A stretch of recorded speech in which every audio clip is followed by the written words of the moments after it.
My guest today has been bringing smiles, joy, and laughter to his audiences since the 1970s. He is a clown, but in the best sense of the word, a practitioner of the ancient art of clowning, a proponent of the circus arts, founder of Wonderbolt Productions, and the driving force of talent behind its shows and workshops. He is Beni Malone, and it's my pleasure to welcome you to the program, Beni. It's great to be here, Karl. Now, is it true that your first name is actually Shane? This is when I got this list, Karl, I thought, you've done your research. No, my first name is actually Anthony. Really? Yeah, it's Anthony Shane. Anthony Shane. Anthony Shane Malone was my birth name. Everyone in our family got called by their second names. It was David Gregory Malone, Christopher Carey, William Wayne, Anthony Shane. I was the tradition that Mom had, I guess. So it was, but I was renamed by my brothers.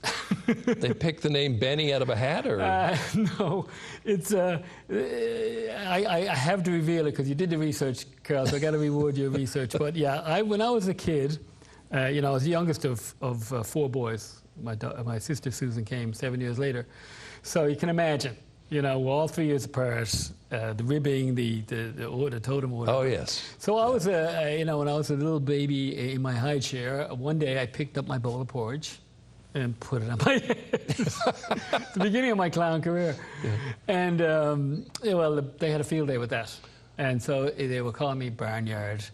And and then there was that Pepsodent, the Bill Cream commercial of Barnyard.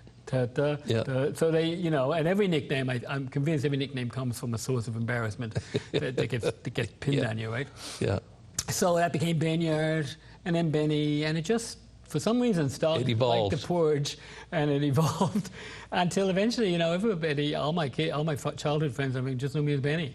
So so that became my name. And then I had to legally change it when I got older because I couldn't cash checks. I go, a check from the show, and it had Shane, and it's not on your ID and everything, and I wasn't about to change the name, so I legally had to change that. So you came up with the spelling, B-E-N-I? Yeah. Yeah, that just kind of happened, I think, I was working with Karl Wells, and I just like that spelling, maybe an actor's affectation. Yeah.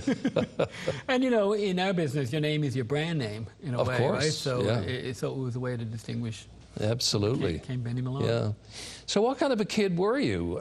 You've kind of given us a hint, but were you a typical rambunctious, I think so. Excited kid? Again, three older brothers who were all pretty wild in their own right, all kind of, to me, legends in my own, all three of them. So I was just trying to keep up. Really just trying to keep up and pull my weight, and it was a great experience to have. I think it's great to have older brothers or older friends that you're always trying to go with. So I was pretty wild, but I wasn't the class clown or anything. But people might disagree with that. But I was pretty rambunctious, yeah. Now, in the 1970s, you joined Dudley Cox's Newfoundland Traveling Theatre Company. Yeah. Tell us about that experience. Well, first of all, you could probably explain to the folks about that company. Well, that was a great company. That was the only professional theatre company that was on the go when I was around.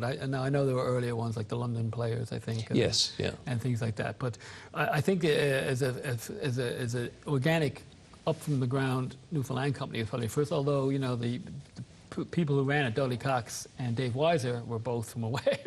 Dudley was from England, and Dave was from Montreal, I think, originally.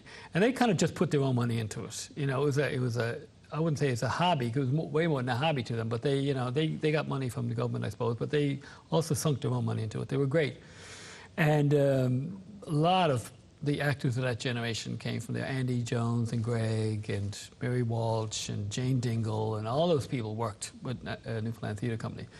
And by the time I got there, Codco had happened, and I was certainly inspired by that, as were a lot of people. And this company was still there, so you're not going to join Codco maybe at a Mummers, but Newfoundland Travel and Theatre Company was always hiring new actors, looking for new people and stuff. So I went. I worked with them on the. Did you go in as an actor? No, I did not. Oh, okay. I went in in the pageant, the Newfoundland pageant, which was an amazing show. They had 14 actors.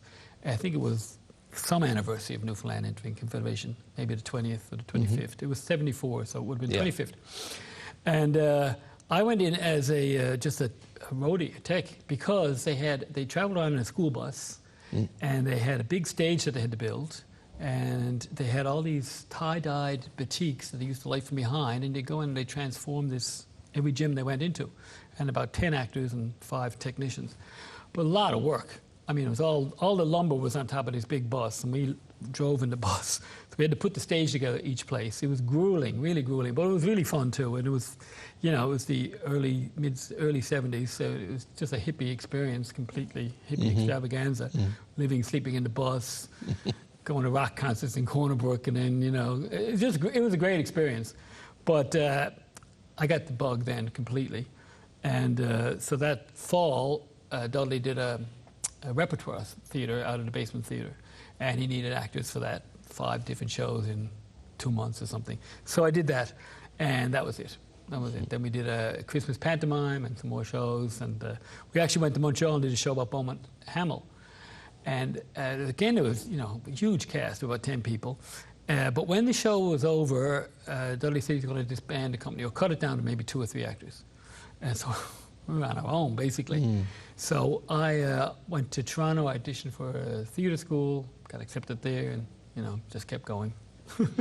So just to backtrack a little bit, did your brother Greg have any influence on you in terms of your decision to go into the business? He did in the whole context of Codco. And in fact, my brother was in Codco. It was like, wow, that's doable. Plus, I knew Kathy Jones. I grew up with Kathy. I knew Andy. Greg and Andy were best friends. I knew Kathy forever.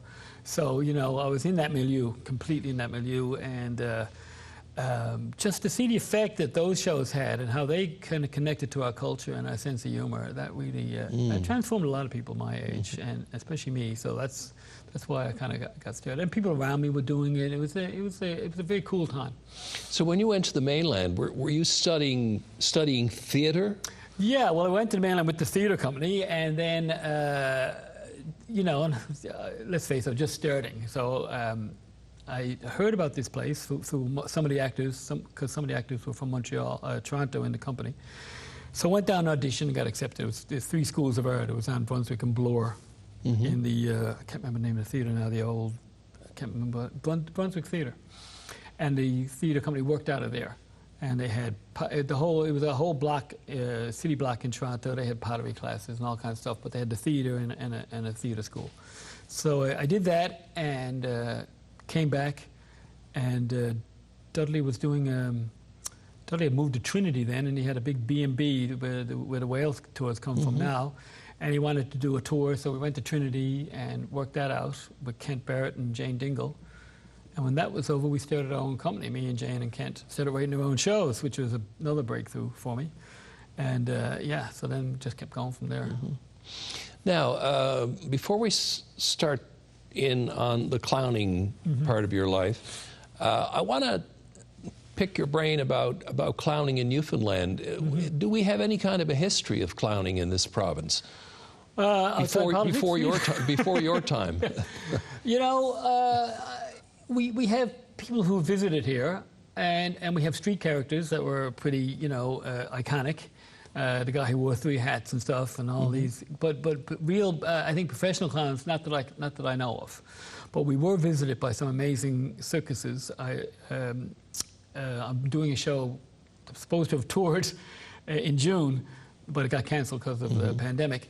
But called Big Top Pop-Up, about a show that came here in 1925, the Ultramodern Society Circus, that was really brought here by the great war vets. 1925, just after the First World War. But now I realize, and I say to people a lot more than I ever did before, also just after the Spanish flu pandemic. And they performed in the Princess Arena, which is down now where the Newfoundland Hotel is, so the Sheraton, you know, down that part of town. A big a big kind of hangar of an arena with its own ice and electricity, very, very ahead of its time, as St. John's often could be in surprising ways. And so this guy did a lot like circuses now do. He'd get a bunch of people from the circus in the winter time when they were off season, and he'd put a troupe together and he'd take it up to Canada and he'd do benefits for the war vets. I guess he figured that was, they were organized. In every city they'll bring you in, so kind of like the Shriners would do now. So it was a good setup. So in 1925, he finally came to Newfoundland. He'd done the Maritimes a few times. And was this an American troupe? American troupe, really good performers. Blew St. John's away. Well, they were here for 10 days. 25,000 people came and saw the show. Oh my gosh! 25,000 people. That's incredible. It was just amazing. I went back through the archives. Absolutely amazing. Are there any photographs? There's no photographs that I can find, but there's ads. And the ads have drawings of some of the acts and stuff. Right, yeah. And there's lots of reviews of the act. And when I was researching this, I grew to love archival research. Johnny Burke, a show had come in the summer that was more of a carnival. And then this big show was coming. So, and a lot of movies had circus in them. It was like Circus Mania that year. So Johnny Burke took advantage of it, of course, like he would. And he wrote a show about the circus that came in the summer. And he played it just before the circus came in the fall, the big one. So he got the promotion of both. Yeah. And he did a show to sold out crowds. But the show was called Mrs. Malone Takes in the Circus. Oh, wow! I read it, and the hairs on the back of my head stood up. Just the way things roll around. And another guy had written in a letter to the editor and said, you think this is the first circus that came to St. John's because all this circus is happening this year.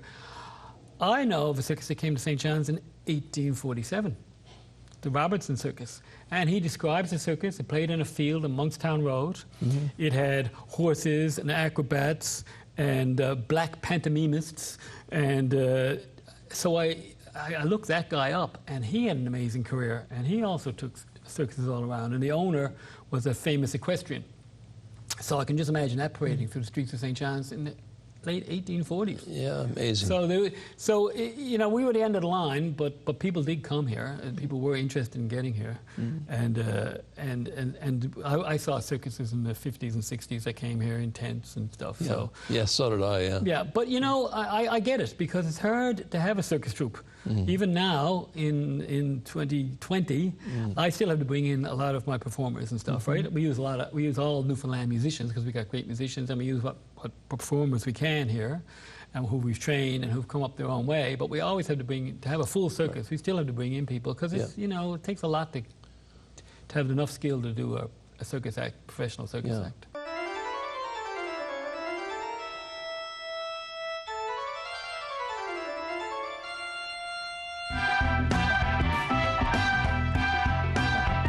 Wonderbolt is a non-profit charity dedicated to providing innovative circus performances and training throughout Newfoundland and up and down the coast of Labrador.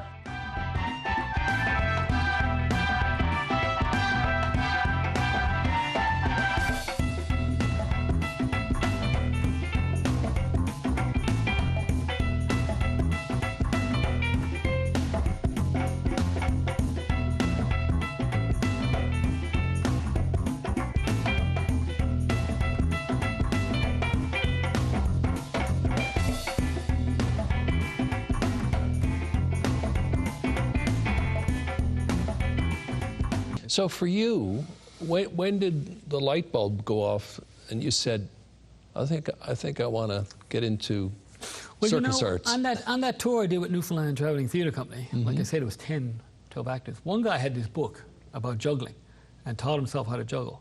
And as soon as he did that, we're all reading the book and we're all juggling, and balls going into people's coffee cups and stuff. And so that really,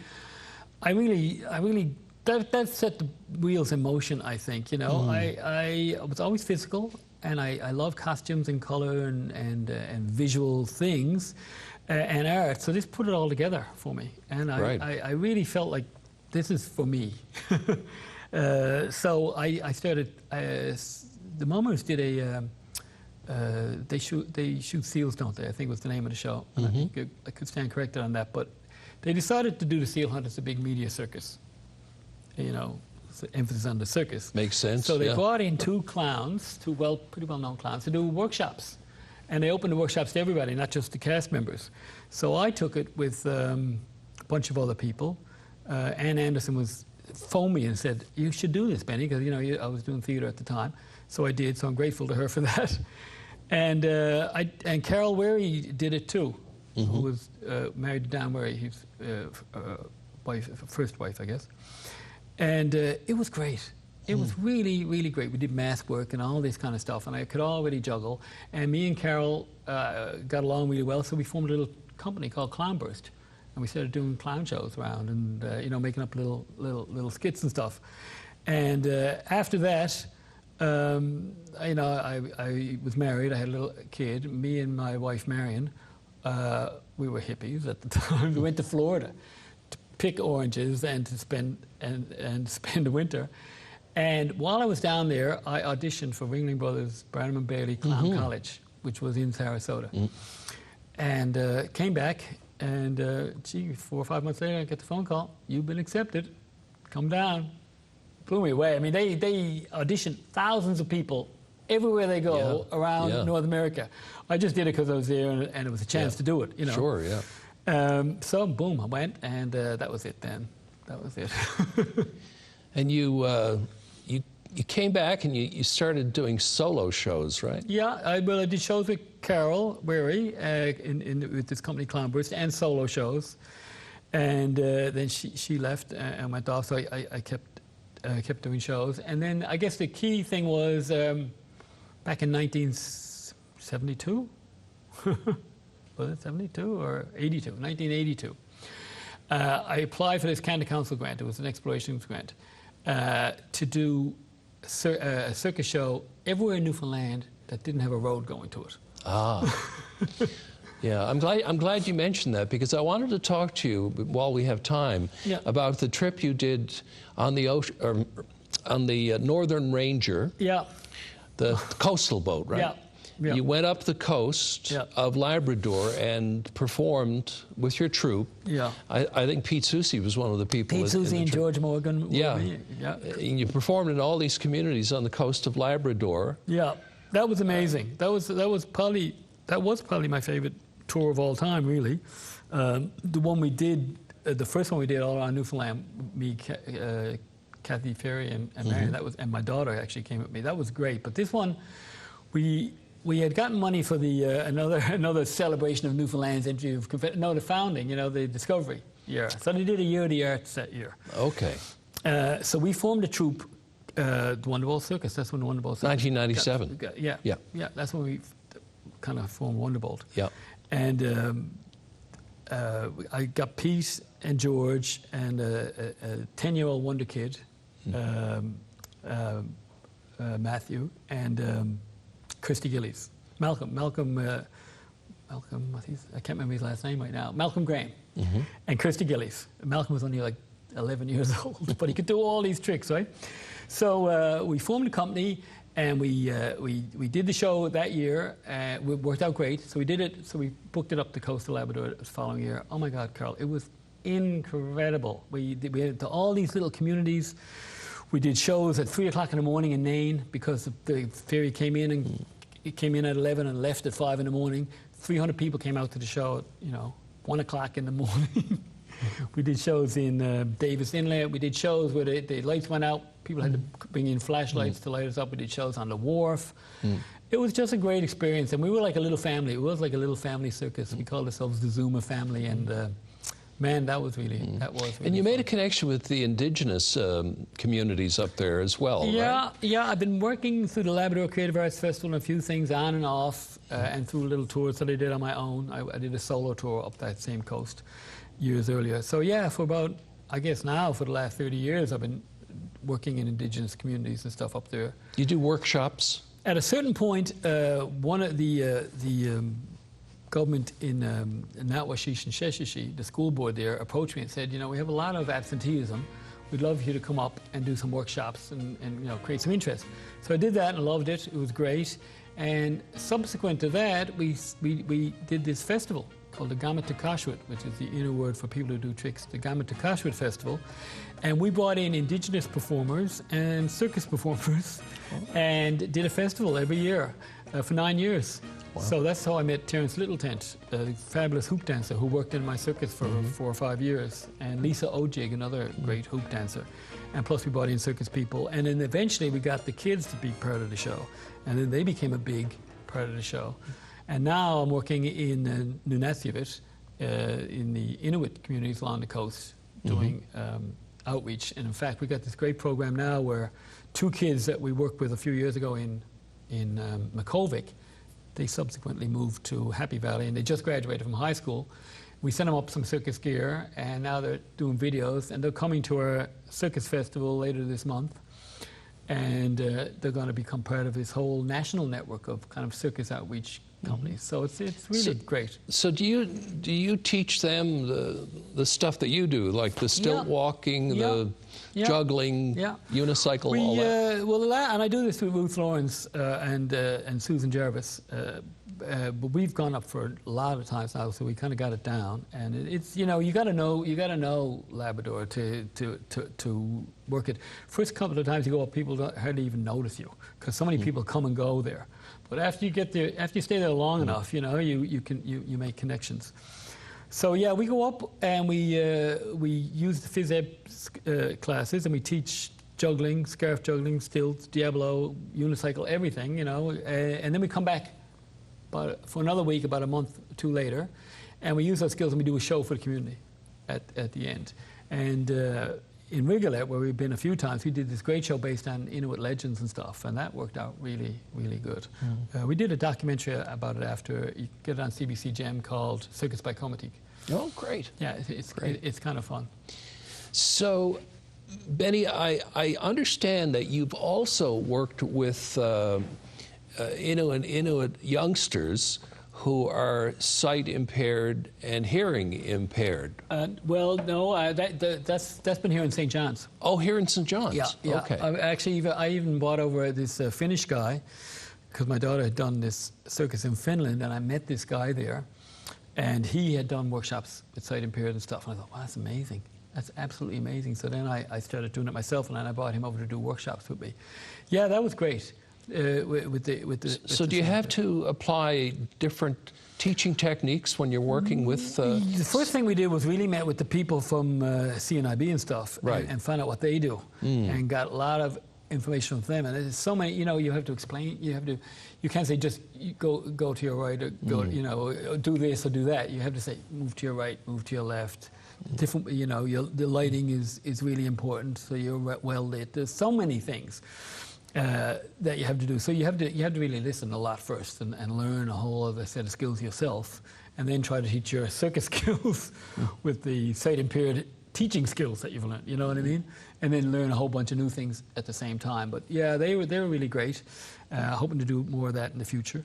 And we did shows for the schools for the deaf and stuff too. And I remember when we were in Davis Inlet, and I was doing this show, a solo show.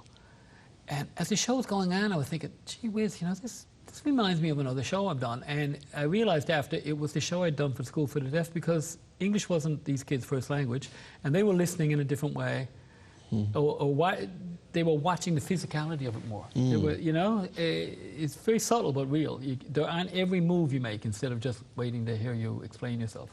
So yeah, lots of different ways of using your senses. And circus is great. The skills are great because there's teamwork involved, but there's lots of individual stuff.